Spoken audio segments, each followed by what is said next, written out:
in experimental music, which is weird enough, but well, apparently for me it wasn't wide. So I specifically within the area of experimental music, I do focus on the biofeedback music, which is even more weird and niche practice. So yeah, today I've been fortunate to receive the help of City of Santa Monica, Cultural Affairs Division, and Louis Lambert Gallery, where today we have the fortune to together. And yeah, this evening we're going to hear some music from within, coming from within, literally. No jokes about yawning or farting.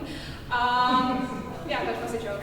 So today we have three amazing performers, and I'm thrilled to present them to you. Well, first you have to listen to me, unfortunately, for a little bit.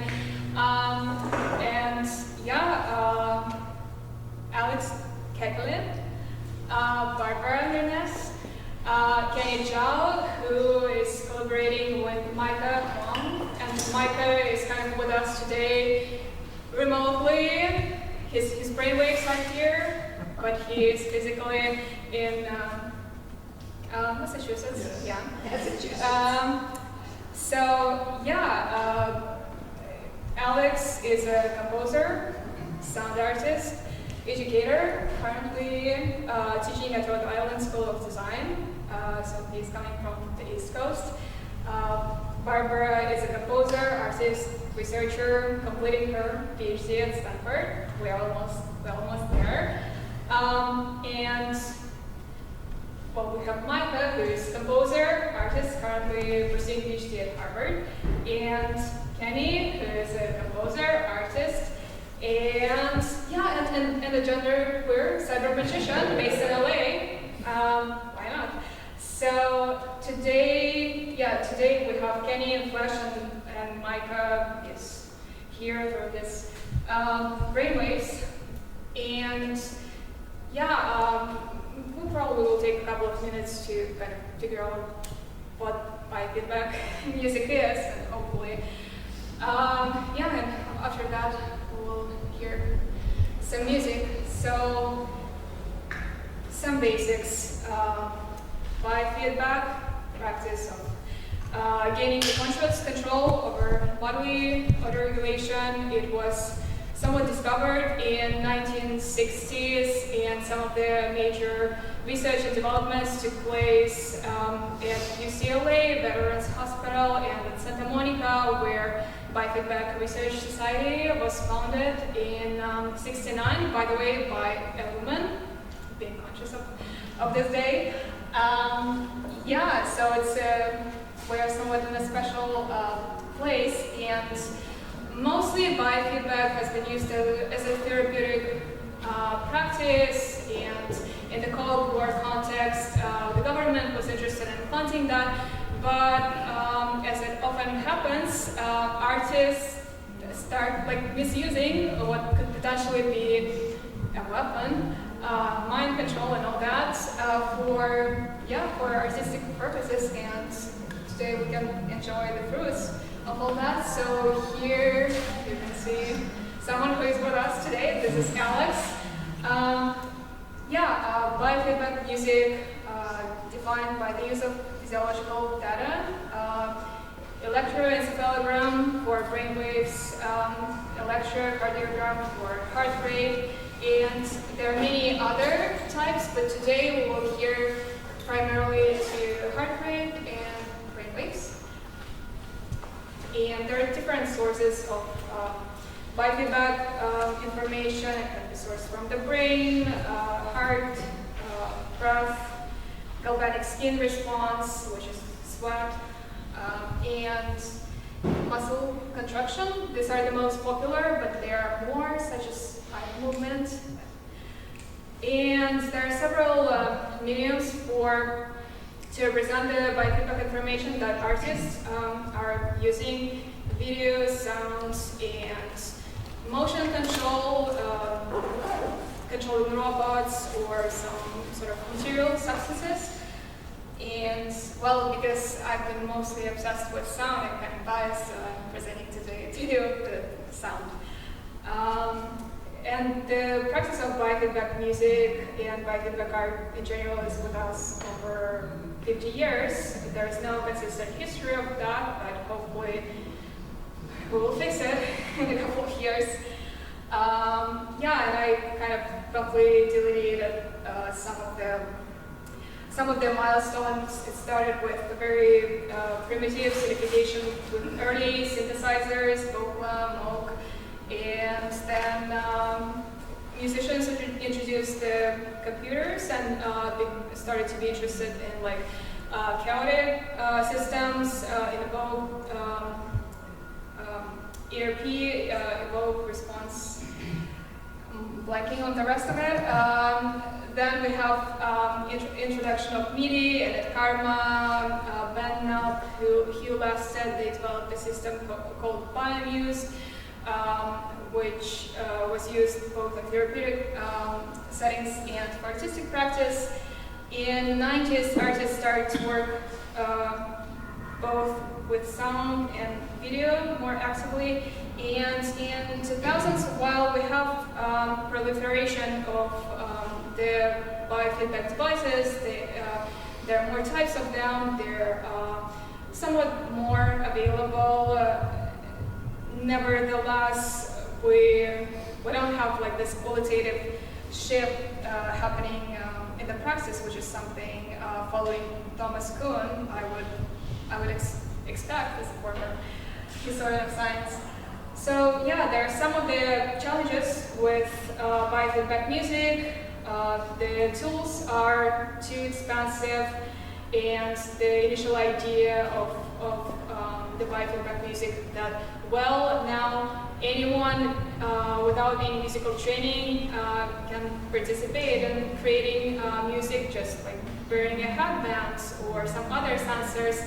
And nevertheless, these tools are not available. Biofeedback music, it's a very niche practice. So this is one of the issues. Then it's not recognized while it's a hybrid practice, so it has relevance and is flirting with science. Scientists don't quite consider it valid. And in the world of art, it's also kind of not considered to be too aesthetically pleasing. And yeah, and it sounds like a drone, etc. It doesn't. Yeah, it's a good way to present the biofeedback music with the criticism of it, right?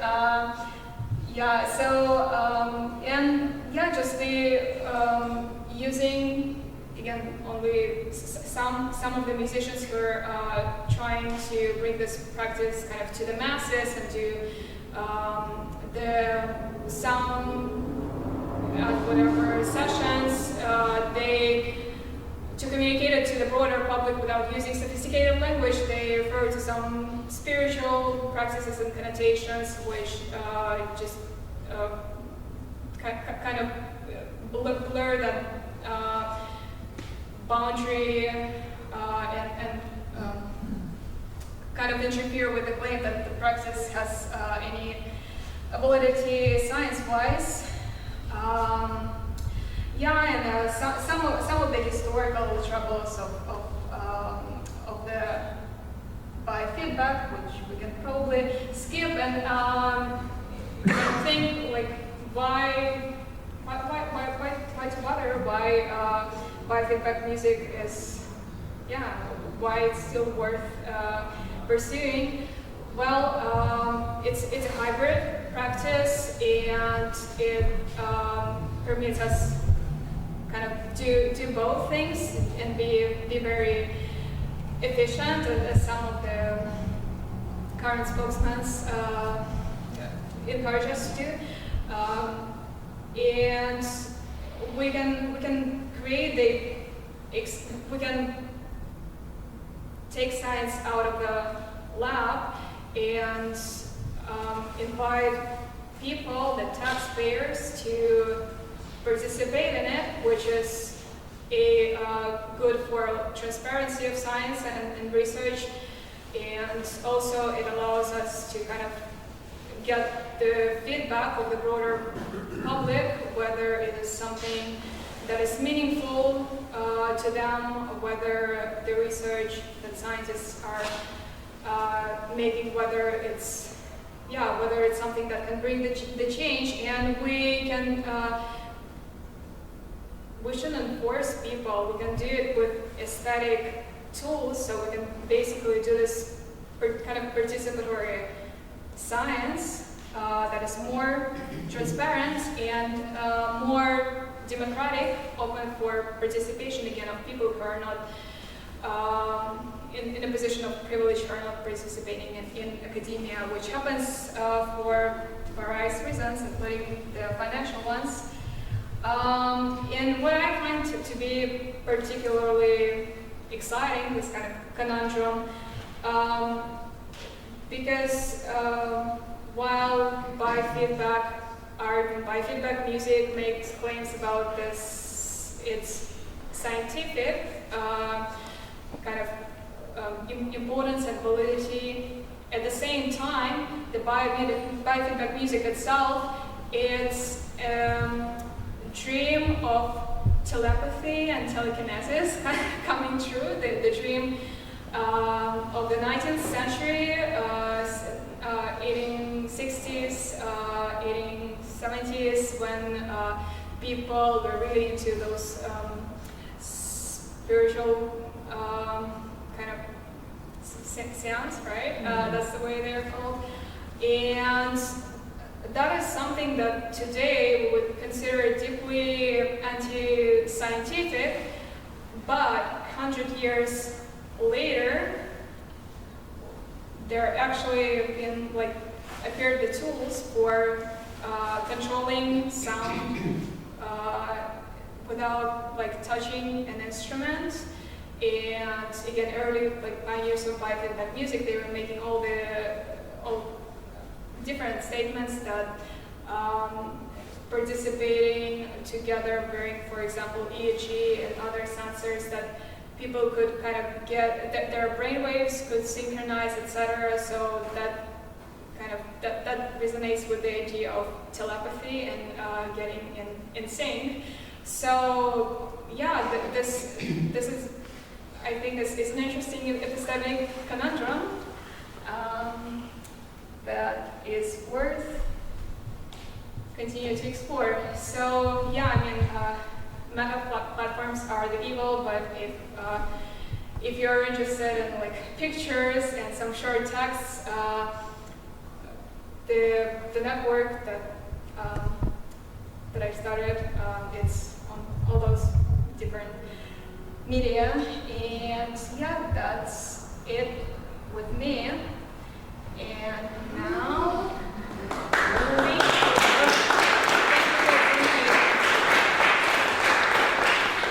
and now we're starting with Barbara. Yeah. So yeah, Barbara, over here. Barbara and Nerness, and please welcome. Thank you.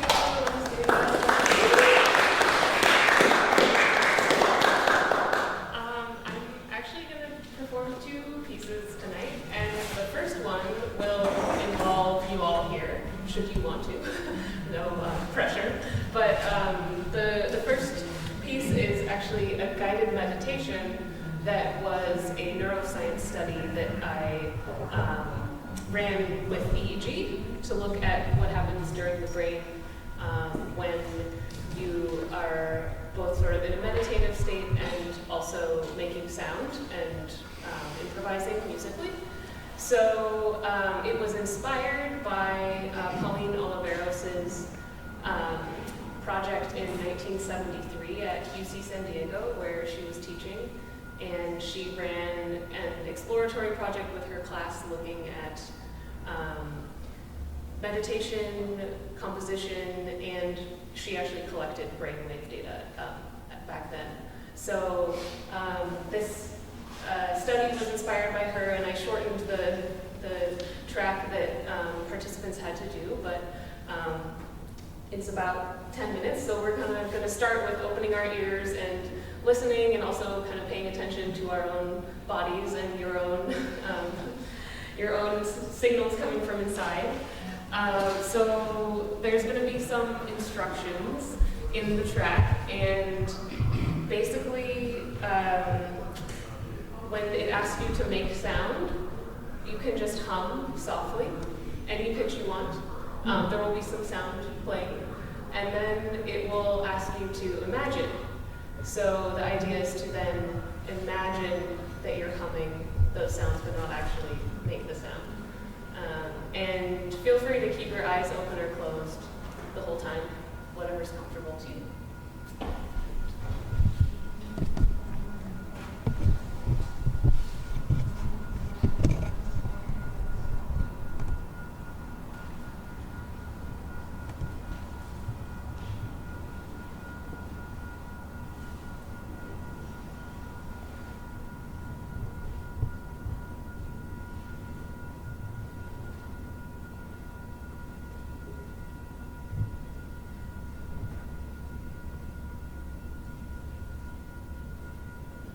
Sorry, 1 second. My computer didn't reopen the same way I closed it.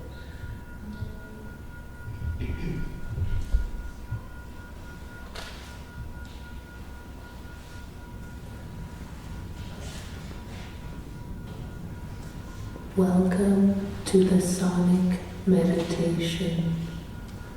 Let's begin. Please close your eyes.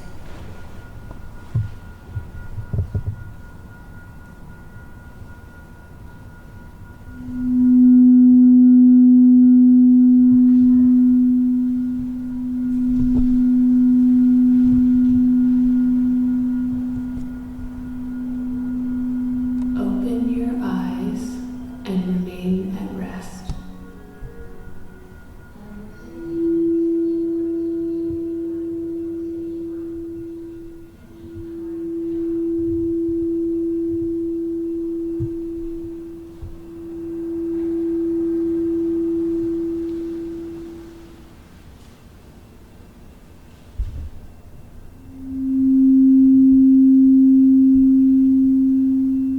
Focus on your breath.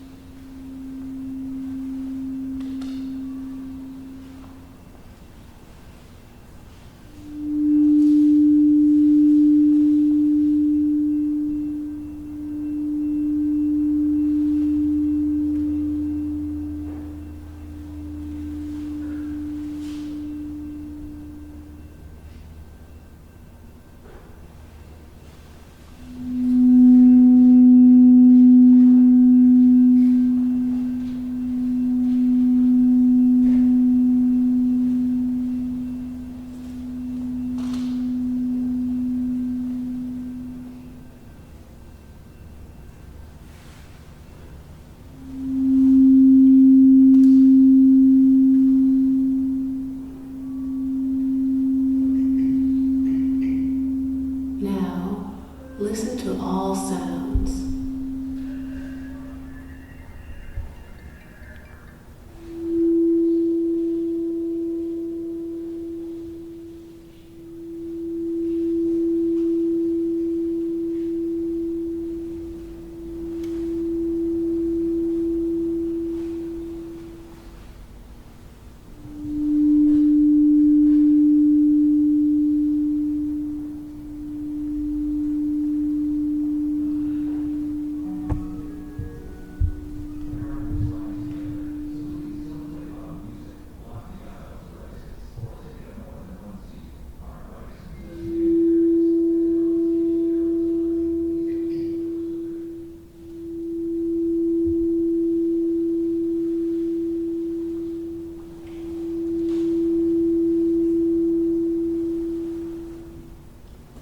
Make sound.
By the way, if I forgot to remind, we will have 10-15 minutes at the end for the Q&A after 2 more performances.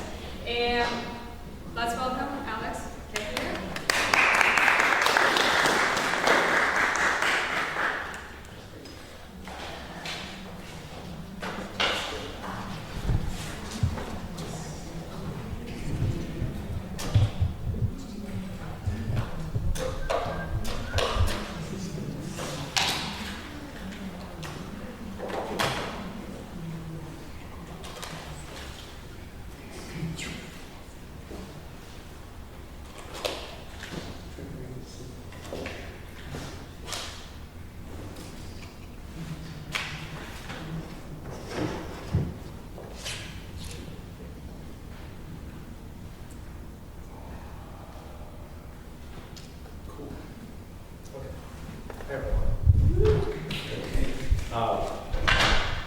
Well, first of all, thank you, Anastasia, for making this event happen, bringing us all together, and thanks to the gallery for having us. My name is Alex Chechile. I'm going to hook myself up to this EEG machine, and I'll talk while I do that a little bit about the piece. So this is, I'll talk about this more after, but this is a device that I built in 2005, 2006, around that time. This is conductive paste, medical grade conductive paste. This is the first time I've hooked this system up in 10 years. I prepared the work today without using this at all. I tested that it worked, it turned on, but this is not something I do for like when I'm rehearsing pieces or performing. So this is a completely new EEG paste. This is the second time I bought it. The first time I bought it, it was, the first one lasted me about 10 years. So I'm just going to put this on.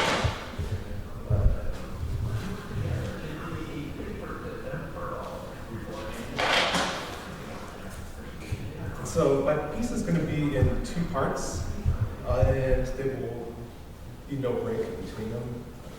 The EEG signals are going to both sections of the piece.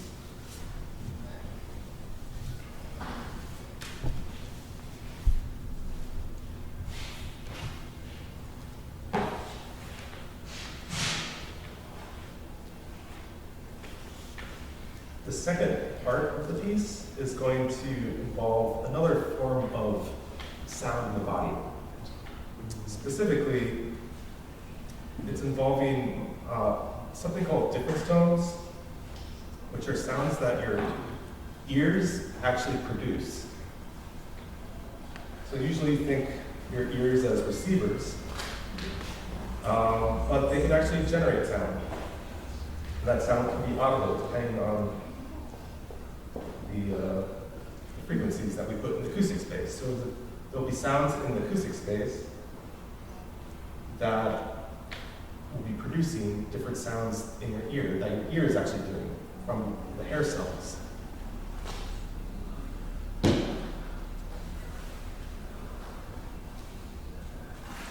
You can hear these tones that are happening in your ear. They sound like they're localized within your head. Your ear will tickle a little bit. It's a very personal feeling. So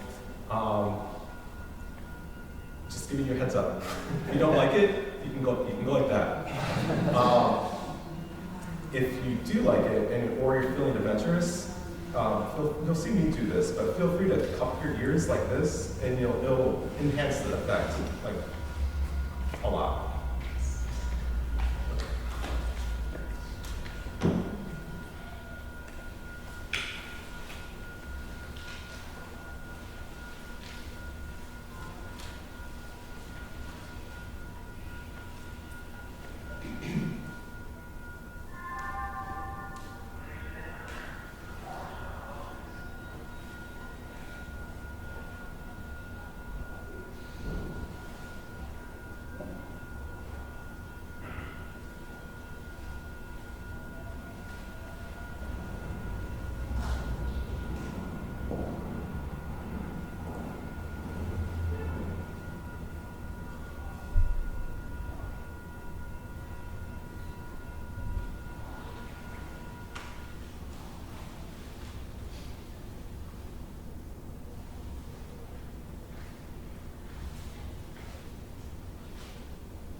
Yes. Yes, that's right. In his telepresence? Micah couldn't be here today, but he took what was most important from him, which are his brainwaves. He'll be able to watch this later. Basically, Micah and I started collaborating on this project just a few weeks ago. And I am pretty inexperienced when it comes to EEG and biofeedback exploration. I do a lot of improvisation in my own musical practice, but I don't do very much with something like this. So Micah kind of gave me a crash course on brainwaves and the different frequency bands that have kind of like built scholarship around certain significance and I guess my overall impression of those conversations was that there's a sort of aesthetic to scientific discussion, to experimentation in the scientific world. So I thought it would be fun to kind of run a little experiment of my own, though I haven't set up the projector yet. So basically, I put together a little video, a series of clips that I got from a stock video website. And I sent them to Micah in Massachusetts. And last Saturday, Micah recorded his brainwaves while watching this video. We're all going to watch that video today with Micah's brainwaves interpreted through a synth patch that I designed.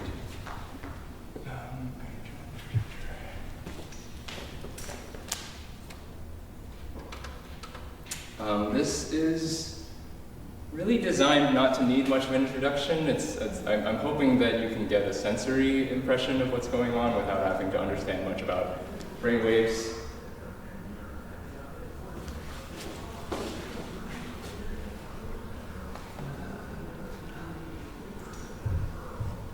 But there are 5 bands in total, and each one is sort of sonified through one note, and that's basically all I'll tell you. And you can sort of let your brain and Micah's brain do most of the talking here.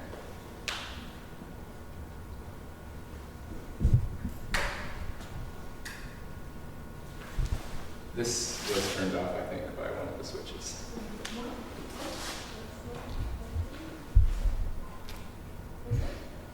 It's not on yet.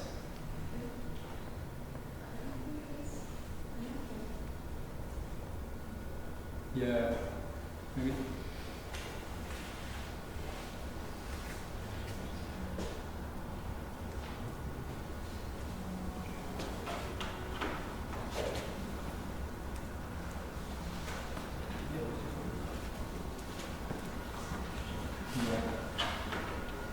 Switch to this one.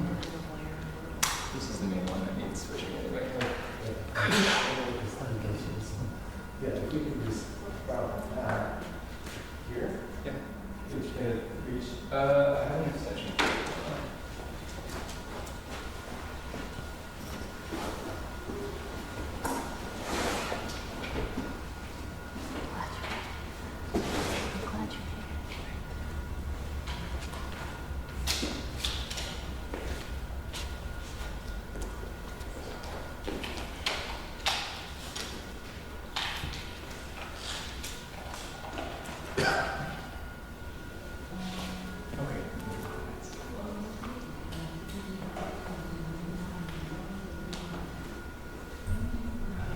Oh, is that on here?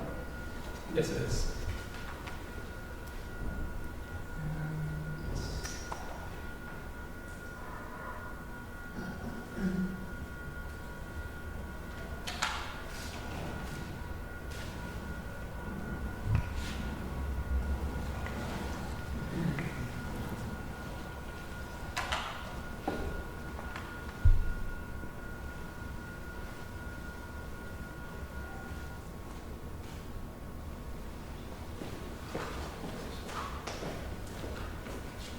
Oh, right. Sorry. Yes. Yeah. For the next 15 minutes, you will be shown a series of clips while an electroencephalogram or EEG, monitors and records your brainwaves. The test is broken up into 3 sections, with 2 30-second rest periods in between, to help reset your attention and emotional state, as well as short breaks in between each clip. The results of this test will not be used for scientific research, but rather for entertainment purposes. There are no correct responses. Do your best to relax, clear your mind, and respond mentally to each of these clips as they appear. Please take care to refrain from fabricating connections between these clips. Any suggestion of story or theme between clips is purely coincidental. Thank you for your participation. The test will begin now.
further questions and comments and whatever you wish.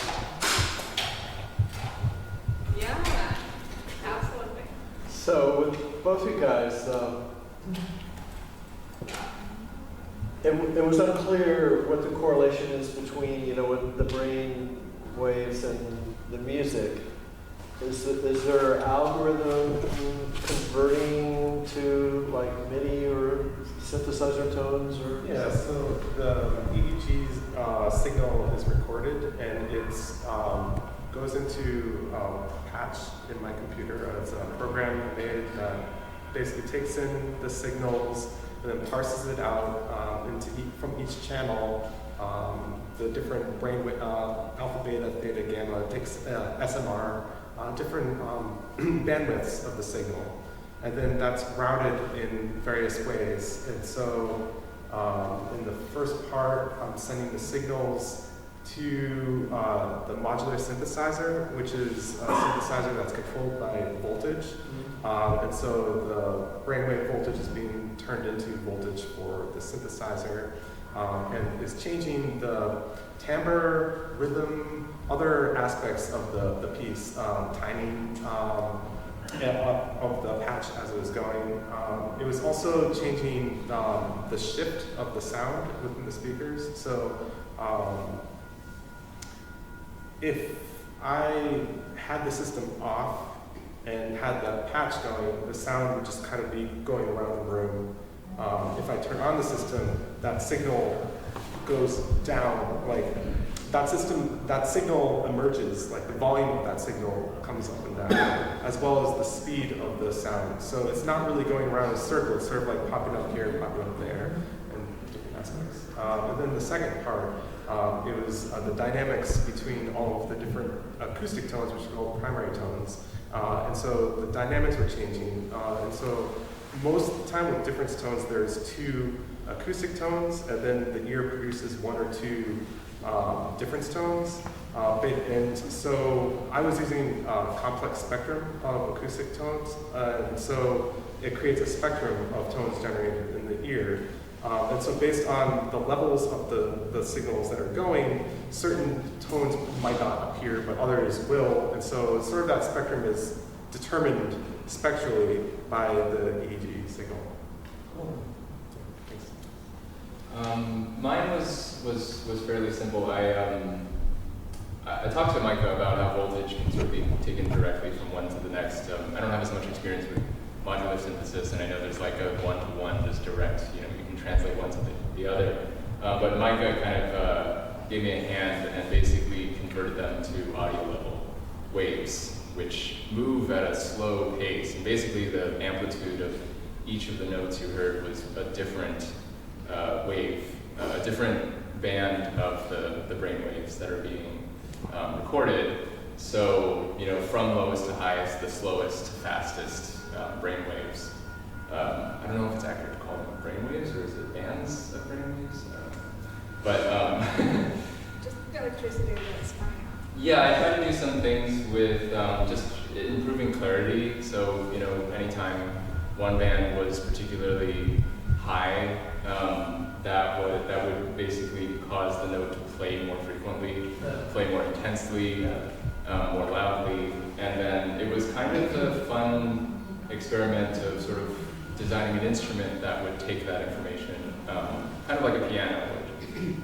You have like a louder note creates a stronger impulse, which resonates louder inside the body of the instrument. But with synthesis, you can sort of connect things to each other however you want. But I was kind of inspired by, I guess, string instruments in the sense that when you strike it harder, it sort of has a more bright tone to it. And yeah, I think there's something to be said about like sort of building an instrument that I was also classically trained, so like building an instrument that means something to me, certain correlations that I might find. That's sort of it's a shorthand for understanding some of the data that's coming through. Cool. Well, just completion's sake, so what's the signal chain that you're looking for? Yeah, so yeah, I just had basically a microphone picking up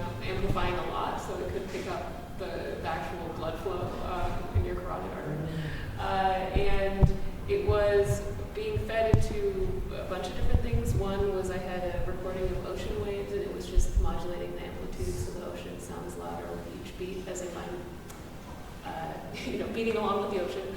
Then there's kind of a synthesized drone timbre that was also probably the easiest to track as the heartbeat. And then when I tap it, it will kind of like go into weirder effects based on volume. But those were the main mappings for the heartbeat.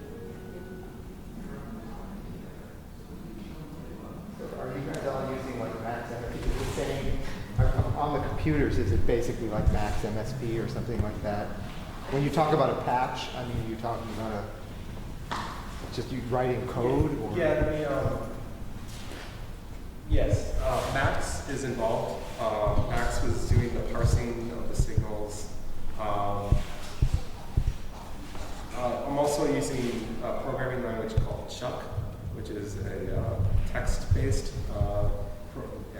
music programming language. And then there's also Ableton Live, who's involved as part of that as well. So it's sort of three things going on. Yeah, I was using Max. And actually there's quite a bit of processing that I forgot to say where you, in order to get the heartbeat apart from like your breath and all the other sounds, there's a lot of, I cut out all the high frequencies and then I can isolate heartbeat or breath or other noisy sounds from it. And it's all in Max. Cool. Yeah, same with the EEG, right? There's a myoelectric, if you twitch your forehead or something. Okay. Yeah, you try not to, like, Barbara, and, you want to talk about the systematic current, like the filtering out? Yeah, exactly.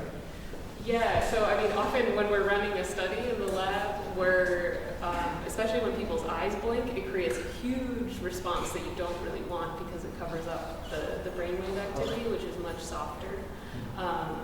And so what we do is we train like a little model to detect your eye blinks and remove them all.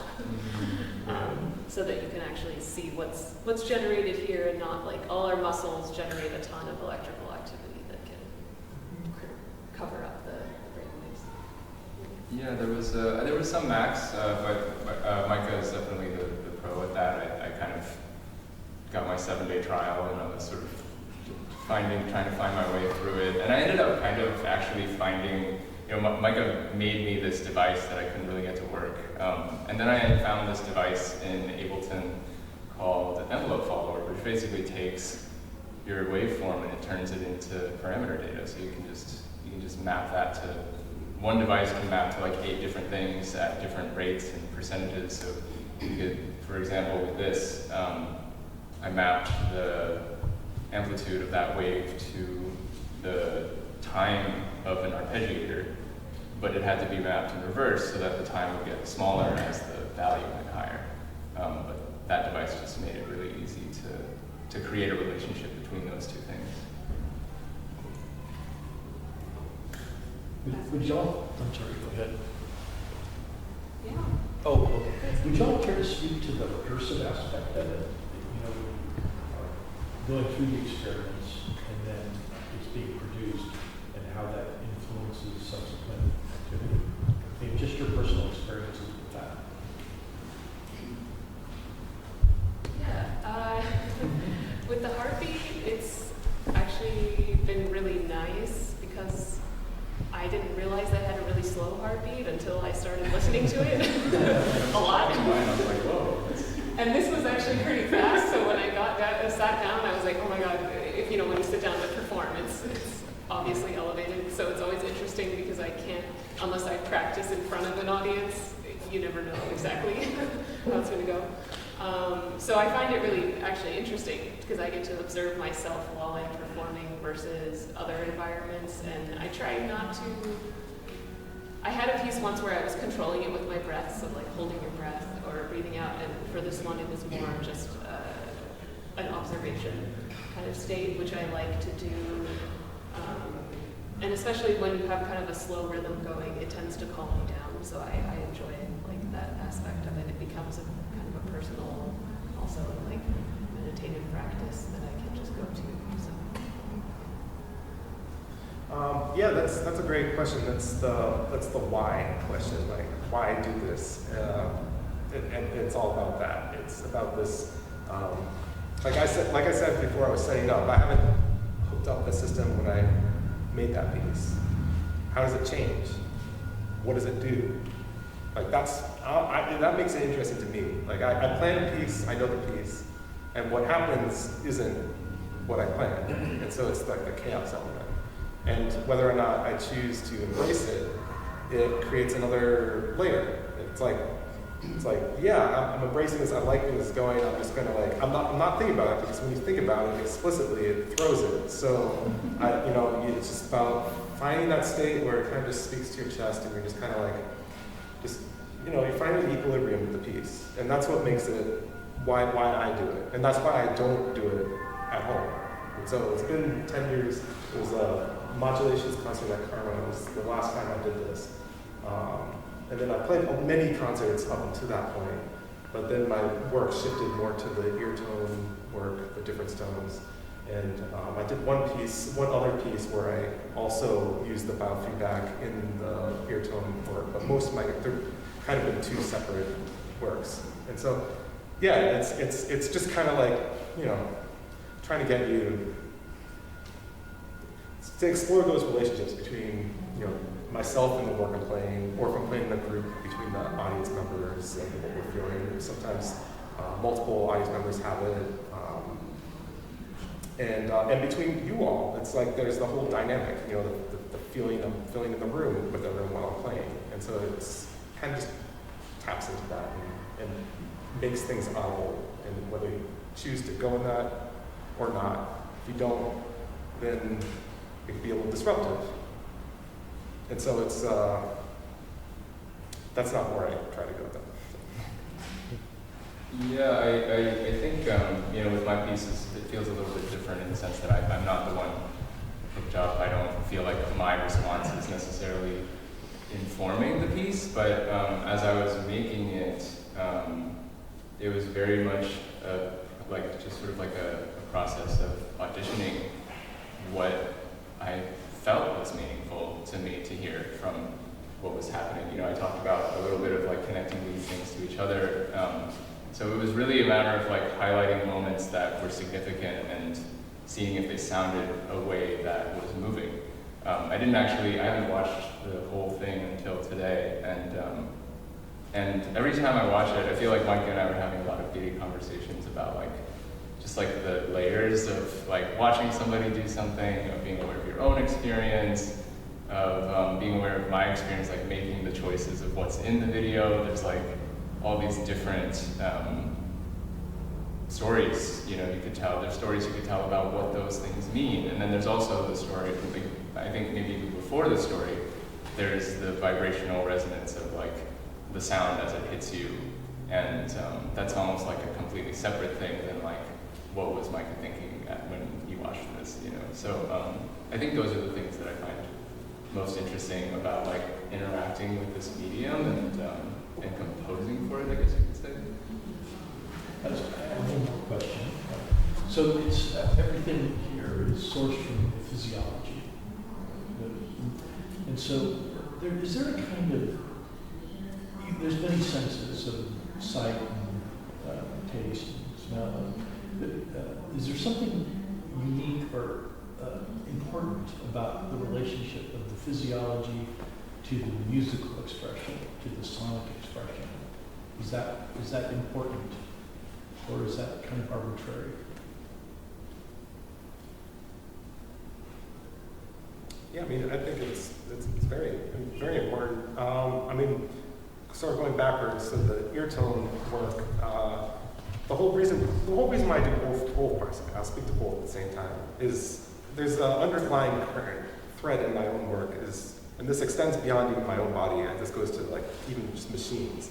I like to make people aware of invisible processes that are ongoing, but not typically something that you come across. So whether that's EEG, or whether the fact that your ears are making those tones, even now, as you are hearing me speak, this is a natural product of a healthy cochlea, basically. Your hair cells, if they're healthy, are responding. It's we call it a cochlear amplifier. It's an amplifier that's happening in your ear to enhance sounds because your ear is filled with liquid, and so it helps frequency selectivity. But that's something no one hears about. You're not usually aware of this happening. And so by using this, by picking very specific tones at the right ratio from each other, at the right amplitude, these tones become audible and something that you can hear. And the work, the work speaks for itself in its own way, but it's, you're hearing something that's happening normally and becoming aware of it. Same thing for the EEG. There's signals, there's so much research going on. There's work happening at Karma and other research institutions around the world about music cognition. And so we're just, this is a field that is just getting more and more developed, and these things matter. And so to make those transparent and to use them within the creative process is really let's do that. Let's keep going. Find out what we can do and keep doing it. So this whole idea of making sound or music from your biology, I'm curious, any interesting insights as to how the quality of your consciousness affects what comes out? Like you were saying, being in a meditative state versus being in front of a bunch of people and getting nervous. And I'm just kind of curious, have you noticed a big difference in mindset or, what's going on inside if you're upset or something's bothering you versus feeling really calm or whatever? Yeah, definitely. Yeah. I think it also ties in with what Alex was saying, where it's sort of helpful to reveal these inner processes that, when I get up and I perform, I might kind of sense I'm nervous in my stomach or something, but there's all these other kind of processes going on in our bodies that are kind of sending those signals that, you're on stage and you're in front of people. So yeah, and I think it's been a really interesting process. I've tried not to kind of judge it, but just kind of be aware of it as it happens. And that was also hard in the beginning, because in the